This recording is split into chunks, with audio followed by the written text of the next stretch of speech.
slushies. Welcome to No Bunts, a podcast for the casual baseball fan here on the Athletic Network.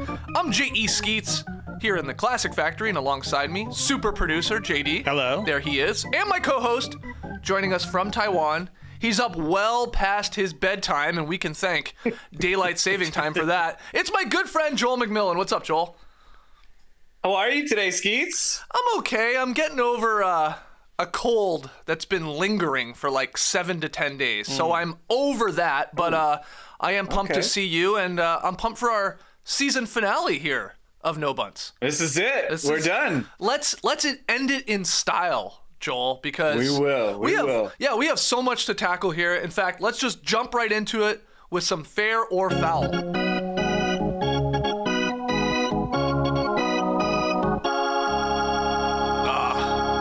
Gonna miss those keys.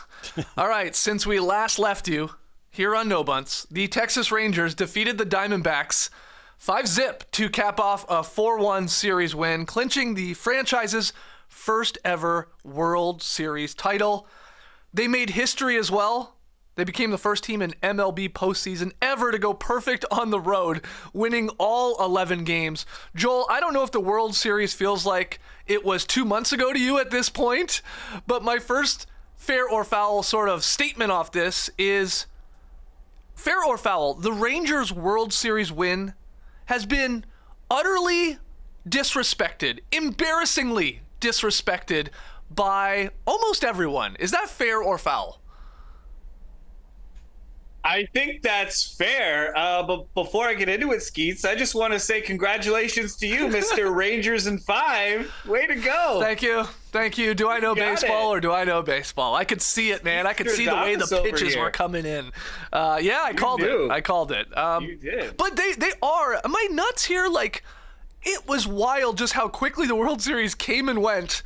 And again, a franchise that had never won, it was like, okay, whatever. And like, we were on to the next thing. I don't know. It feels weird to me. Yeah, I agree with you. Yeah, this Rangers win has been disrespected. And I think it's a direct result, unfortunately, of just no one watching it. Yeah. I think this was one of the lowest rated, if not the lowest rated World Series. And I know we talked about that a couple of weeks ago, but I think that's a big part of it. Just simply was no one was watching it.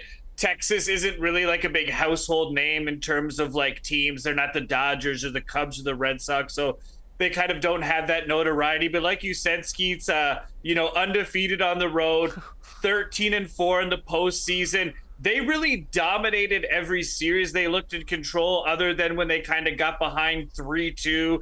They led every series again, other than that Houston series. But they won it in a dominating fashion. I don't know why they didn't get more kudos, more respect from baseball fans and baseball media alike. But like you said, it just kind of came and went. Yeah. And then like that was it. I mean, this is a team that won their first world championship. I think like that in itself is a story. I think there were a lot of interesting stories just individually on the Rangers team. But you're right. Yeah, like it just kind of seems like it's an afterthought already. And they just won the World Series a couple days ago, and you're right, like it's already on to the next one. But I think another small factor in this, and this is kind of some of the chatter I've seen on social media, is there's still a contingent of fans that are like, the Rangers bought a team, and that doesn't sit well with them. And there's some truth to that, but again, like it doesn't diminish or doesn't take away anything they did. This is a team that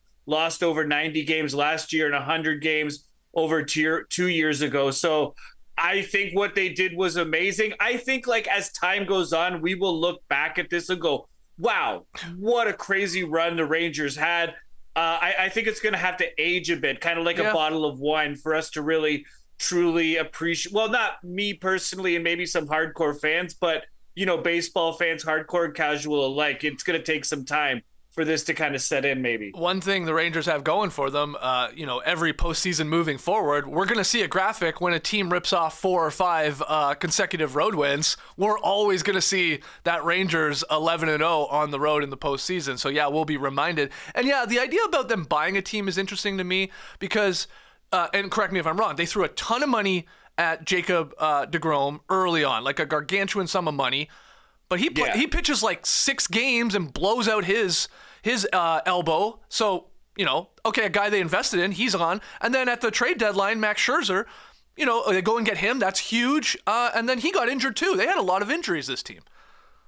Yeah, like they overcame a lot. Like once I thought, like going into this season, I was like, man, the Rangers like spent a lot of money, but I'm like, they still lost 90 games last year. I thought they were a fringe playoff team at best. And then like after Scherzer went down, I was like, not Scherzer. After DeGrom went down early, I was like, they're cooked, you know. But they just overcame it. I mean, they just came out of nowhere, was on no one's radar. And the fact that they spent a lot of money shouldn't take away from their accomplishments. I personally just don't buy it. Yeah, they beat the 99-win Rays, the 101-win Orioles, the October-tested Astros, of course, and then take care of business in the World Series, winning that thing in 5, which surprised everybody. Except for Skeetsy, who called it. You did. All right, let's keep it going here. Congrats to the Rangers and their fans on their first World Series win. All right, fair or foul, Joel? This was one of the most unpredictable baseball seasons ever. This sort of goes maybe hand in hand with the Rangers winning. What do you think, fair or foul? Yeah, absolutely fair. And let's start with the World Series and kind of work backwards because again, like no one had Texas and Arizona. I don't care what anyone says. No one had them at all. So let's start there. And then when we're looking at the postseason teams, Baltimore, Miami, Arizona, Texas, and Minnesota were all sub 500 teams last year. They made the playoffs, in Minnesota and Baltimore even won their division. And no one had Baltimore winning the AL East, arguably the hardest division in baseball. Right. That was a huge surprise. And also, too, seeing a lot of the big spenders, I shouldn't say a lot, but several of the big spenders not making the playoffs. The Mets didn't make it. The Yankees didn't make it. The Padres didn't make it. And then the Dodgers getting bounced again in the LDS, losing, getting swept by Arizona. I don't think anyone saw that coming. So that was pretty crazy to see. And, the Reds and Cubs, they had seasons that I don't think a lot of people expected them to have. Like they were 2 teams that just missed the playoffs. Like that was awesome to see. And the Cardinals going from 93 wins in 2022 to 71 wins in 2023. Total shock. Right. Myself, I had, either the Cardinals or the Brewers winning the Central. I don't think anyone saw that coming. So, I mean, that's just, that comes to mind, like right off the top of my head. There were obviously other stories. I don't think we're going to see a season like this. I think this season really, truly was a huge outlier in many ways. But at the same time, I think we can appreciate it and enjoy it because it didn't go to script. It was unpredictable. And for me, like as a hardcore fan, I absolutely loved it. And again, I just love the unpredictability of baseball, not only over 162 games, but in October. And this season was a perfect example of that. So yes, fair. This was a crazy, unpredictable season, beginning to end. Yeah, it feels like it. All right, next one. This is something we haven't talked about, you and I, so I'm interested to hear your take.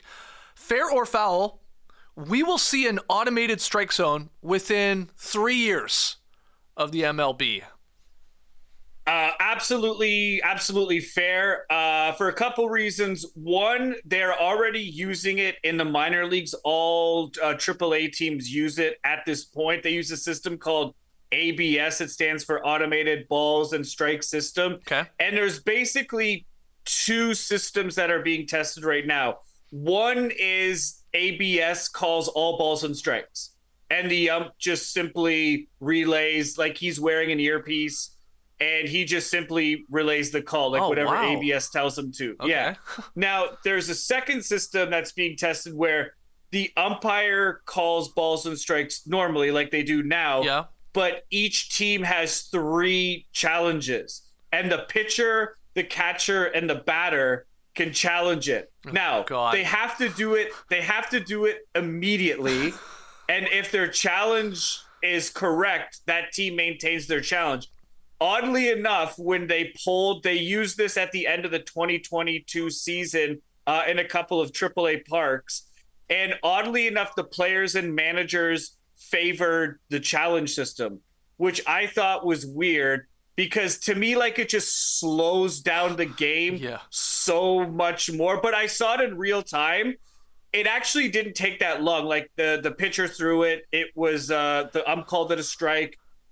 Batter challenged immediately. They reviewed it. It was done like when under 15, 20 seconds. Oh, so almost to compare it to like what they do in tennis, where it's like, hold on, that was out. You called it in. And then they go, like, they ask for the challenge, and then we get like the crazy, like, quick review of, oh, there's the ball, whether it hit the line or not. Like, is that sort of quick? I don't watch tennis, so it sounds. Hold on, are you familiar with the sport of tennis, though? Do you know what I'm talking about? I am. Shout outs to Boris Becker.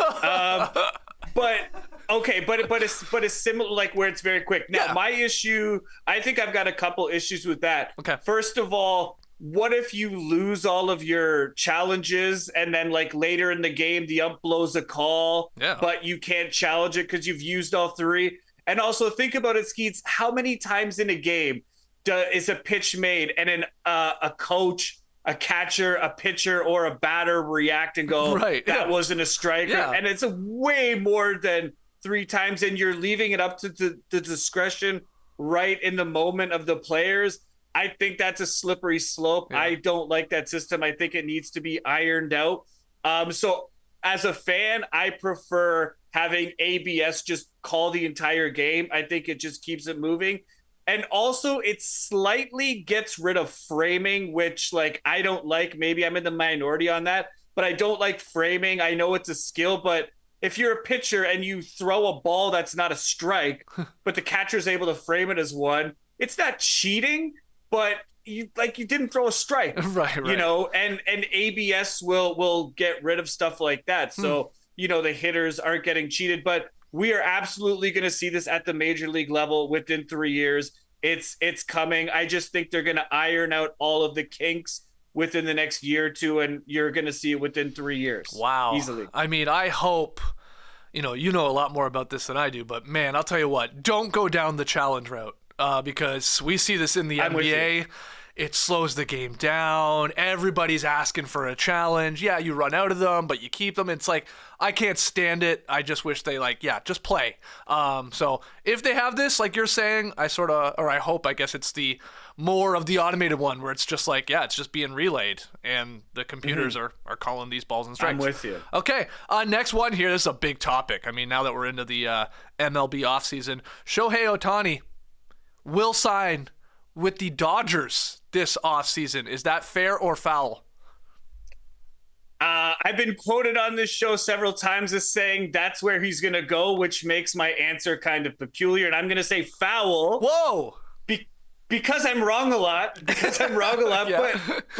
But also, too, it's just the Dodgers seem like the most likely place. And I think a lot of people would agree with that. But I think there's going to be, realistically, I think there's going to be 7 to 9 teams that are and can be in on Ohtani. I think the Dodgers are the best position, but that doesn't necessarily mean they're going to sign him. Ohtani's going to get the bag wherever he goes. Yeah. So I feel like the money's I don't want to say the money's inconsequential, but it's kind of like, what does Ohtani and his camp or his team value the most? He's publicly said he was tired of losing in Anaheim. He wants to win. I think he's in his late 20s. He's already got a legacy now, but I think he really wants to cement his legacy and become truly one of the best players of all time. And I think in order to do that, you need championships. You know, we've talked about this, before. I've talked about this with Tass. He's not going to do that in Anaheim. Now, what happens if the Dodgers offer him 10 years and $525 million and the Mets offer him 10 years and $575 million? I mean, that's a difference of $50 million. That's certainly nothing to sneeze at, but would he go out east because it's $50 million more? I don't know. And it's just so hard to predict. I mean, like, this year's a perfect example. No one saw Texas winning the World Series. I mean, Ohtani's kind of got to figure out his future, like, over the next, let's say 6 to 10 years. A lot can happen in that span. And so I don't want to say him going to the Dodgers is a done deal. I think it's most likely. I think he stays on the West Coast. And me personally, I think it's going to come down to Seattle, San Francisco, and LA. San Fran has just been like, they're just itching to sign a big name player. They struck out with Correa. They actually dodged a bullet with Correa with the physical, but they missed out on Judge. They've just missed out on some key free agents. So I think they're going to make a big push. I think he stays out West. LA's probably the most realistic spot, but certainly not a foregone conclusion at this point. Jim Bowden at The Athletic has an article up with his offseason predictions, and one of his, I think, sort of wild predictions is Ohtani signs with Texas. Signs with the World Series champion Rangers, and he lays out his case why. That's bold, bold. And Texas has the payroll to do it. And obviously, like, that's going to escalate. And with inflation, 40 million next year, it'll be maybe 30 million in 10 years from now. So, even if you're getting them at $500+ million, and again, like the value, we've talked about this several times before, the merchandise, the TV rights, the money that he's going to generate is going to be probably double what he signs for. Yeah. The only thing with Ohtani, like, it's the elephant in the room. Like, he's undergone 2 Tommy John surgeries. How much longer can he maintain this level? Like, that remains to be seen. Mm-hmm. This could be like a great contract, or it could be a disaster depending on like how his body holds up. But I think he's a smart guy. I think he's a student of the game. I think he's worth the investment, and he's worth the risk. And, he's looking to win championships, and him going to Texas, they got a good young core too. Like, it makes sense in a lot of ways.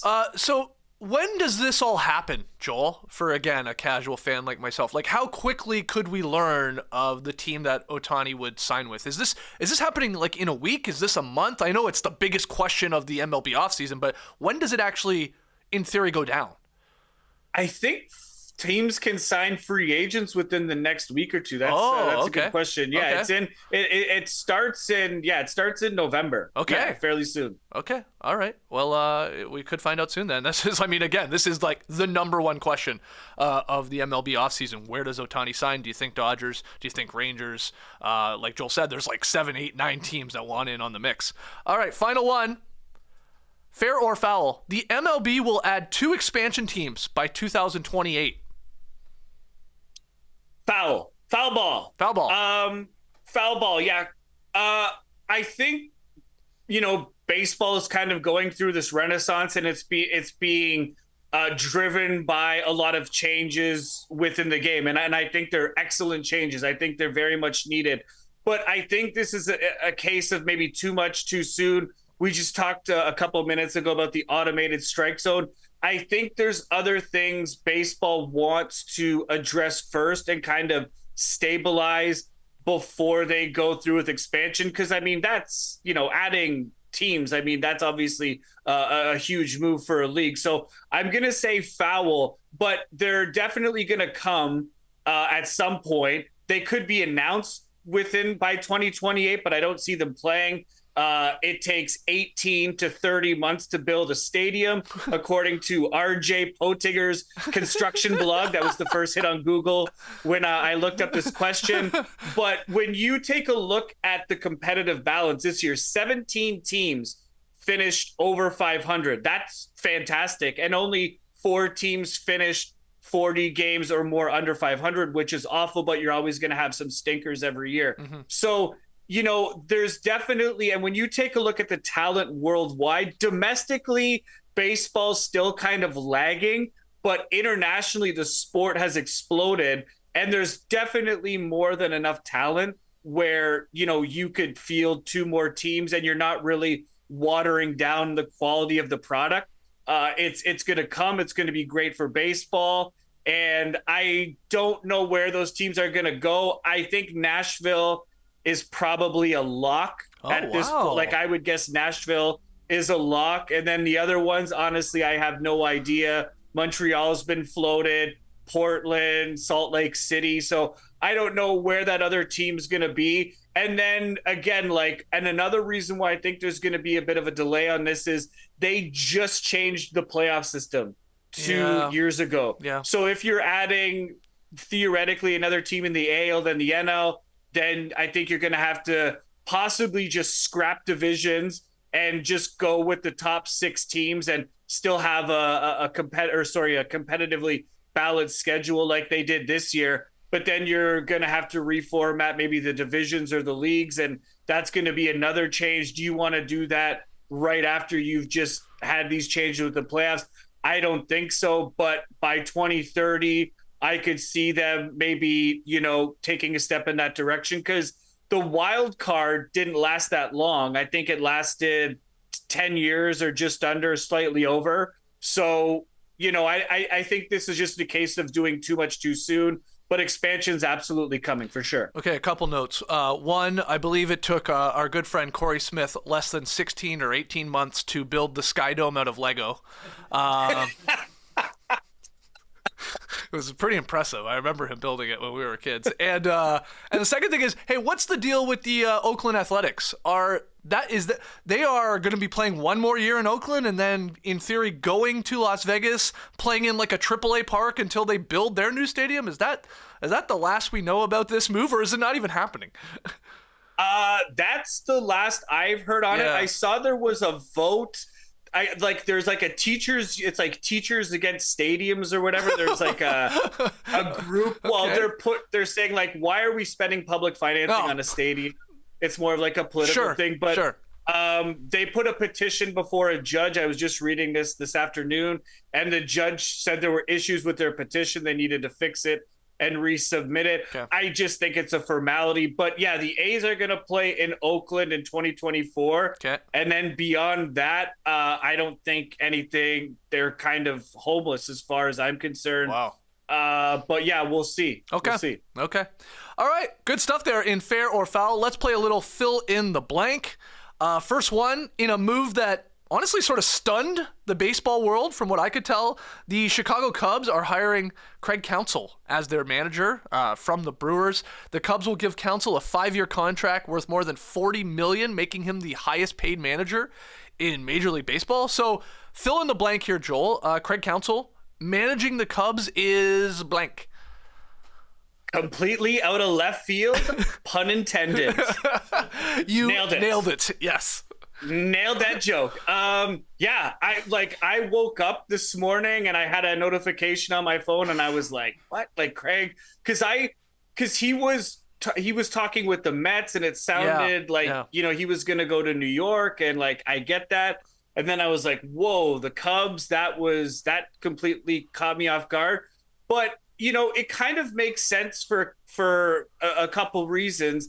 I think he's done everything he can do in Milwaukee, and I kind of think he sees the writing on the wall. I think Craig Counsell is a great manager. I think he's very smart. He's done great things with the Brewers. He's taken them to the playoffs several years. Yep. But the Brewers are a small market team, and ultimately you need to spend. I know this year, like Arizona got there and we had some small market teams or teams that didn't spend a lot of money, but Milwaukee just continues to shed good players year after year. And I think he sees that. And then he compares that to the Cubs, a young team that's on the rise. The Cubs have the resources to spend. From a career standpoint, why would you not want to go there?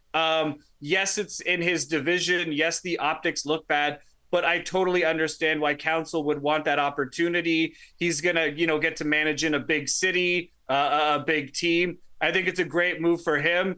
The fans in Milwaukee did not take kindly because he's the hometown boy, right? He was born in Indiana, but he grew up in Whitefish Bay, Wisconsin. Ooh. And there's a sign like with his name on it outside the city, and it already got defaced with spray paint already. Oh, wow. Yeah. Okay. So, but I mean, yeah, it was just completely unexpected, but absolutely great steal for the Cubs. And if I'm not mistaken, he's now the highest paid manager. Yeah, that's what I said. Baseball. Yeah, $40 million. Reportedly, he's $40 million over 5 years, which makes him the highest paid.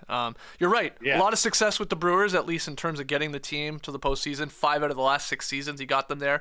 But yeah, in reading about it, it was like, oh, he's either staying in Wisconsin or he's going to the Mets. So this Cubs hiring sort of came out of nowhere. In the process, Chicago fired David, don't call me Schwimmer Ross. And you got to feel bad for him a little bit. This guy was a legend in the organization. He won a World Series with the Cubs as a player, and then he took over after the Joe Madden experience, I guess, ended or ran its course. But yeah, David Ross is out. Craig Counsell's in. Yeah, they did David Ross a bit dirty there. The Cubs had a great season, but he's going to get hired too. Like David Ross, I think is a good manager. Right. This was his first gig. I don't even think he lost the job. I just think the Cubs had this opportunity and they took it. And I think they're very serious about winning this season. They were just so close, but this is a big piece in them taking the next step. But yeah, Ross will definitely land on his feet somewhere. I think the Angels, Anaheim would be a good fit for him. Hopefully Ross and the Cubs can remain friends. You're killing it today. You're killing it. We're ending in style, man. All right, next one here. Ichiro doesn't appear to have lost a step after turning 50. We have a clip here. The Japanese baseball great made headlines over the weekend during a coaching session with young ball players in Japan where he belted a home run that cleared like a 26-foot high netting that protects the school building, and he smashed the window. I think there was like a math class in session with that ball ripping through the window. So fill in the blank. Great reaction there too. Fill in the blank. A 50-year-old Ichiro breaking a school window during batting practice is what? Sugoi. Sugoi. What does that mean? Which is a Japanese word, which is a combination of like amazing, incredible, super cool. Yeah, it's one of the few Japanese words that I can remember from my time there. But yeah, Sugoi. Okay. This clip was awesome to see. Ichiro, I feel, is going to die in a baseball field. Like, even though, like, he's been, I don't want to sound morbid, but, like, he just hasn't left baseball. I'm like, he retired, but every time I see him, like, he's on a baseball field or, like, he's wearing, like, he's just, doing stuff related to baseball. I just think he truly loves the game. This was awesome to see he still got it. But I just have a quick question about this. It's not so much related to Ichiro. And maybe this is just me. How come is it in 2023, every time I see a clip of a video from Japan, it still looks like it was filmed on a digital camera from 2004? Am I not wrong?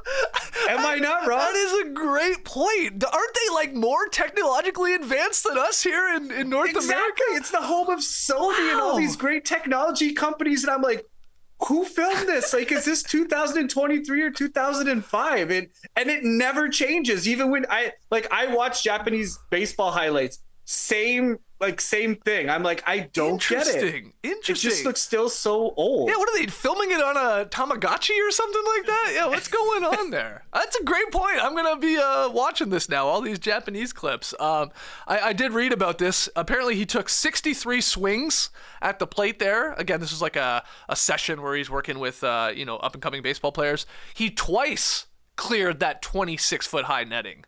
That protects the building. So he also went over it another time. Probably didn't hit a window. Probably just hit the building. But I love I love his reaction too. Oh, the reaction was gold. So good. Looks like a kid that's going to be put in detention there for doing what he did. It's so funny. All right, I'm glad we got that in. Next one. Back to manager talk here. The Guardians picked Stephen Vogt, a 39-year-old former catcher who retired from playing a year ago, to replace the legendary Terry Francona. Vogt had just finished shoveling some horse manure when he accepted the club's 3-year proposal. I shit you not. That's what he was doing. I'm on fire today. Killing it. Fill in the blank. Vogt shoveling horse manure while getting the call to be the new manager of the Guardians is what? Endearing. Okay. Very, very endearing. Yeah. I think most people see a lot of athletes, or even retired athletes for that matter, not spoiled is not the right word, but just kind of like enjoying the fruits of their labor, living a luxurious life. And why not? Yeah. Like they've earned that, all the power to them. But then you've still got some of them who are just like, nope, like that was my job. Now I'm just, Joe Blow, and I've got a regular life. And, Vogt to me, like, is definitely one of those guys. He was a journeyman catcher. He played for 6 teams over 10 years. Fan favorite. Fans loved him. Yeah. He's going to be a perfect personality for Cleveland, which is like a very blue collar city, obviously. And Skeets, this whole thing kind of reminds me of the scene in Major League where he calls Lou Brown and he's like, how would you like to be manager of the Cleveland Indians? And he's like, let me think it over, will you, Charlie? I got a guy in the other line about a pair of white walls. I'll call you back. It kind of reminded me of that scene from Major League. But I think Vogt's going to be a great fit. And yeah, like just something like this is really good because it's one of those rare moments where I kind of feel like it humanizes these athletes, and we don't really get to see a lot of that, like that side of their life. So I think it's pretty cool, and yeah, just pretty funny. I'll tell you one thing it does, man. It makes me feel old when you read like baseball managers, 39 years old, you know, like taking over a team. Like, oh my God. I remember when managers were really old, you know, Sparky Anderson old. Now they're like younger than I am. Man. Not anymore. Blows my mind. Yeah, and I think the one other hire of note was the Mets did hire Yankees bench coach Carlos Mendoza as their manager as well. I know there's a lot of shuffling here, right, of teams and managers.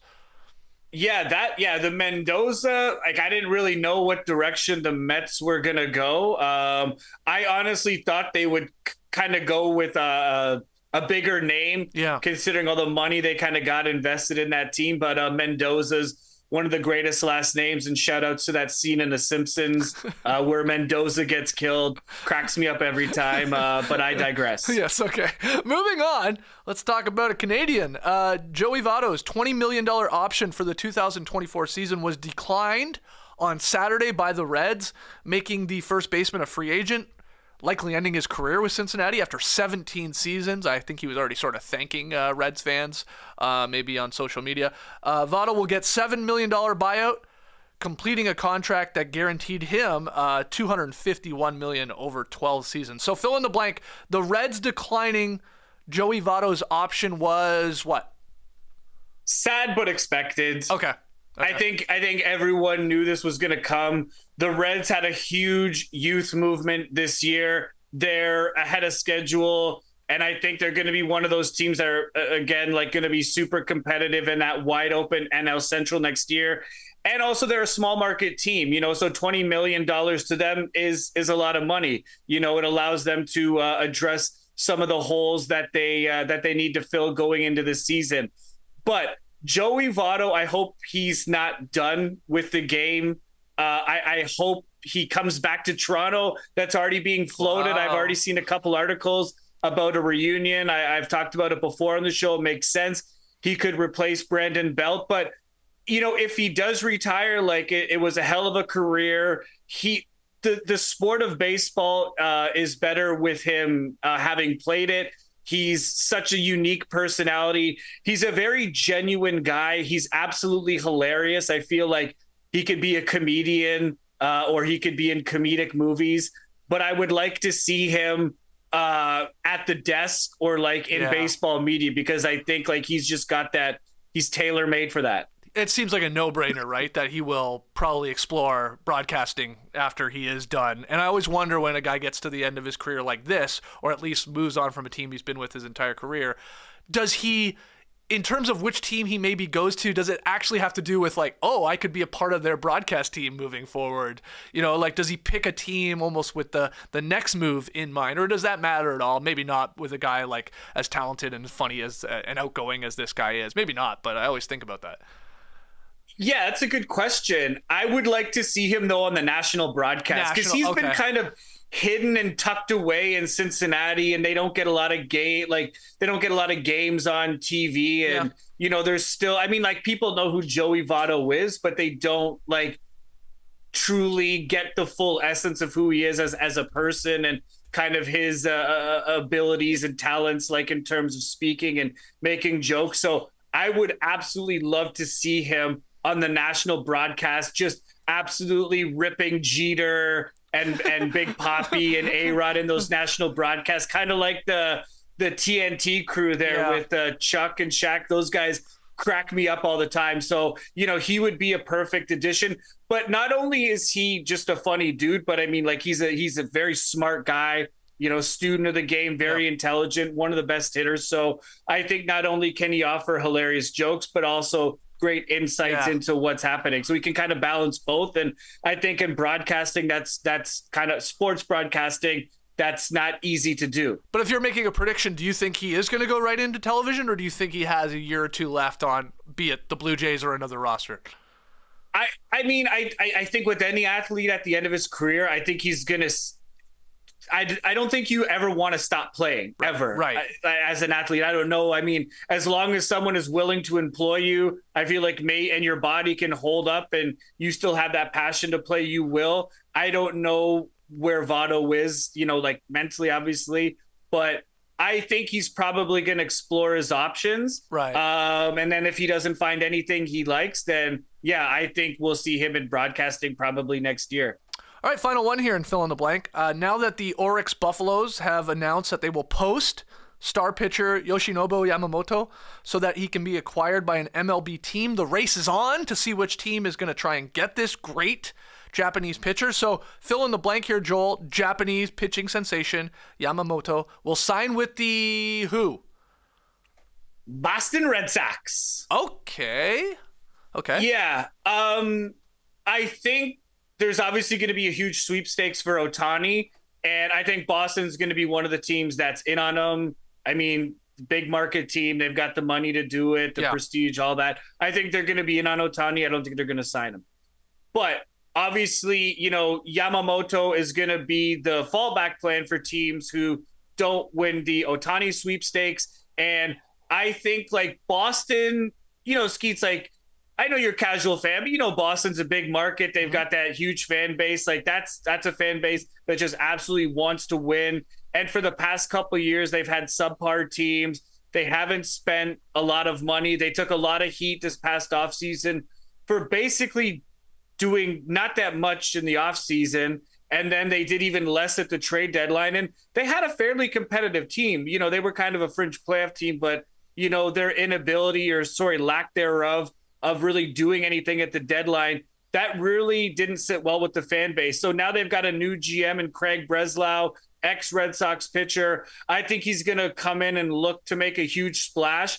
And Boston can score runs. They were sixth in the AL last year in runs scored, but their pitching, especially their starting pitching, is just bad. It was very, very bad. So, Yamamoto, he's 25 years old, which is crazy. And he's already being posted. Yeah. You could sign him long-term and you can build your rotation because he's, in my opinion, he's got the stuff to be a frontline ace, number one guy. And then you can kind of build around him in the future. So do other teams make sense? Sure. But I just think Boston makes the most sense for Yamamoto. He has a 70-29 record in Japanese baseball. Yeah, he sort of seems to be known for his breaking pitches, complete command, has a fastball in the mid 90 miles per hour range. He was 16-6 this season, a 1.21 ERA. He struck out 169 in 164 innings. So obviously you can see why this guy is a sensation. I will one-up you, though. You're going Red Sox, and it makes sense, all the reasons you're listing. But that works just as much for the Yankees as well. So put me down with the Yankees making a move.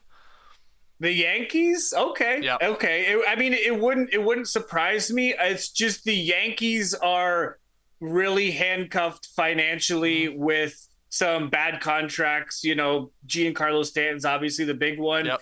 And the competitive luxury tax is very stiff. And, now more and more teams want to get under that. But, Skeets, that being said, the Yankees, they had a lot of injuries this year. They missed the playoffs, but the Yankees are in win now mode. Like, it's a veteran team. If healthy, they're a good team. Yeah. I think they're actually a pretty good team. So Yamamoto, New York, it's interesting. It's certainly possible, but he's going to demand a lot of money. I think he's going to wait for, usually the superstar, other players wait for the top player to sign to kind of set the market. Yeah. And obviously this year it's going to be Ohtani. So I think he's going to kind of bide his time, see what Ohtani gets, and then he's going to kind of make his move. But he's going to get a payday, and I think it's coming from Boston. I don't want to put you on the spot. Who else are the big free agency names? Is Juan Soto one of the potential names that could No, Soto's still got one more year left. Okay. Well, is there any other names that I know that are like after Ohtani, obviously? I don't know who you know. Okay. But tell the people. In terms of position players, the free agent market very thin. Okay. But it's very pitcher heavy this year. Like obviously Ohtani is kind of the unicorn who can do both, but lots of good pitchers available. In terms of position players, not a lot. Okay. So, the market might be a bit saturated for pitching, but still, I don't think it's going to affect his deal at all. Okay. All right. Good stuff there, man. In fill in the blank. I love that. Final segment here for the season finale of No Bunts. We're calling it Quick Picks because we need Joel McMillan on the record looking ahead to next season. 2024. So, Joel, first question. One team that didn't make the postseason in 2023, but you think will be back or make it in 2024, who are you circling? Talked about him earlier, Skeets, the Chicago Cubs. Okay. And I think they just missed the playoffs. They had their destiny in their own hands, and they just blew it down the stretch. I thought they were going to make the playoffs. Arizona kind of snuck in there and then, goes all the way to the World Series, which is crazy. I think the Cubs, they're going to spend money. Adding Counsell is obviously a huge piece. To me, that's an indication they're very serious about taking the next step. They definitely have the resources to spend. They've got some good young players in place already. I think that the NL Central, is just wide open. And I think they're, and seeing what Arizona did and just seeing how unpredictable the playoffs are. Yeah, I think the Cubs are going to make a huge push in free agency. I wouldn't be surprised to see them being the biggest or one of the biggest spenders in free agency. Even Bellinger, he exercised his opt-out clause, but a reunion in Chicago wouldn't surprise me on a multi-year deal. And I love the idea of Sonny Gray coming to the Cubs from Minnesota because Stroman exercised his opt-out, which is weird because as good as Stroman was in the first half, he was terrible in the second half and was injured. So he's kind of opting out at his low point in value right now. I think he's maybe betting he's a bit too high on himself. I think he was scheduled to make 17 or 18 million next year. But, Sonny Gray, in my opinion, is better than Stroman. So I'm going to go with the Cubs as, making the playoffs in 2024 and possibly even winning that division, to be honest. Okay, Cubbies going back to the postseason. Who do you like more? Which Sonny do you like more, Sonny Gray or that manager from wrestling back in the day that you had a crush on, Sonny? Oh, we all had a crush on Sonny. Let's not just say me. I like them both. Okay, good. All right, well, let's flip this question on its head. One team that made the postseason in 2023 that you don't think will make it back in 24. Where are you going? Our beloved Toronto Blue Jays, Jay Skeets. Is a reverse jinx? What are you doing here? No. I wish it was, but I'm not that. I don't have that power. Listen, they've regressed. 2021 they missed the playoffs, but they had that great team. They blew that lead against Seattle, and then they were, they're 0-4 in the playoffs, 0-6 in the playoffs with this core. They just can't put it together, and there's going to be better teams next year. Like they finished, I think, one game ahead of Seattle, and Seattle was a total statistical anomaly because on paper they had a better offense than Toronto, a better pitching staff than Toronto, and a better bullpen than Toronto, and they had a better run differential than Toronto. And somehow Toronto made the playoffs. Right. So, talking about outliers and strange seasons, this just adds to that. So I don't like John Schneider as a manager, and they're kind of in this weird flux of they've got a veteran pitching staff, but they've got this youngish core, and it just hasn't come together. And I don't really know what they're going to do at this point. Like free agency's kind of thin. On paper, they should be competitive, but they're not. And I just think there's going to be, up and coming teams next year, possibly the Tigers. They're a team that I think could be a dark horse. Again, I mentioned Seattle. So, I mean, I hate to say it, but it's just not happening with this team, so in conclusion, I'm angry and sad, and this team just breaks my heart. But in all seriousness, I don't see Toronto making the playoffs, because I just kind of think their window was open. Like, now it's closed, and they're just going to be expensively mediocre until they kind of figure out what Bo is and what Vladdy is. Like, these were supposed to be the guys. Yeah. These were supposed to be the guys, and they've done nothing. So, I mean, I don't know where you go from here. But yeah, Blue Jays not making it next year. Wow, that hurts, man. That hurts, but there was some honest truth that I needed to hear. Lower my expectations going into 2024. All right, final one here, Joel. A final question of No Bunts this season. I want you to call your shot. Who is the 2024 World Series winner? Okay. It's going to be, I'm going to tell you the two teams. Okay. I'm going to tell you the two teams first. It's going to be the Los Angeles Dodgers versus the Texas Rangers. And the Los Angeles Dodgers will win in 7 games. Okay. That's for you, Tass, to show that I'm not a Dodgers hater. Oh, wow.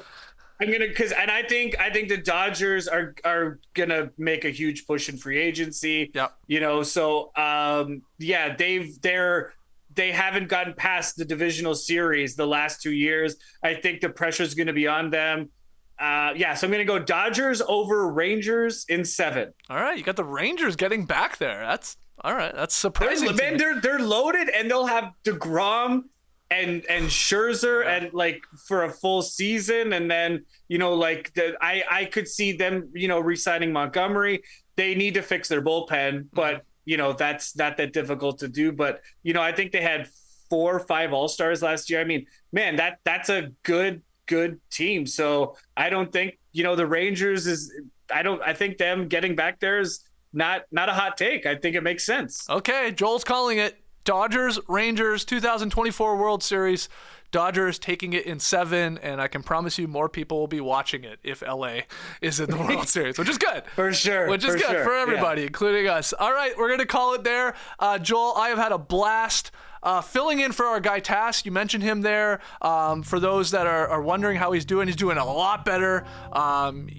Incredible recovery from the accident a couple months ago at this point. So I just saw him on the weekend. He's doing a lot better. I know he's excited for next baseball season. He seems to be enjoying these shows.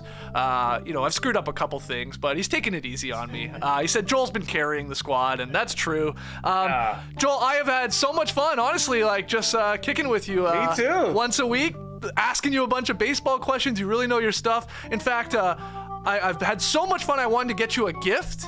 So it's in the mail on its way to Taiwan. I bought you a cat hat. So just saw my Instagram. Yeah, just a small little thank you for letting me try and talk baseball with you. So that cat hat, wearable cat tree, is in the mail. Oh, can't wait. I'm a hat guy and a cat guy, so it's the perfect gift. It really is the perfect gift. All right, guys, subscribe to the Athletic Baseball Show. This is it for No Bunts for the 2023 season, but you never know when we're back and when we get ready for the 2024 season. So make sure you subscribe. There are other great shows, obviously, in the feed. And go get yourself a subscription for all the amazing baseball writing happening over there. Go to theathletic.com/nodunks. So they know that we sent you there. If you're a basketball fan, check us out, No Dunks, across all the social media channels, and obviously the No Dunks podcast feed on YouTube as well. Joel, my man, I will talk to you offline. Thanks again for letting me do this with you for a couple weeks. Any parting thoughts, Joel, on a 2023 MLB season? It was a weird one. It was a weird one, but it was a fun one, and this is my first year of watching baseball as kind of a job, and I enjoyed it, but I'm sure you can attest to this.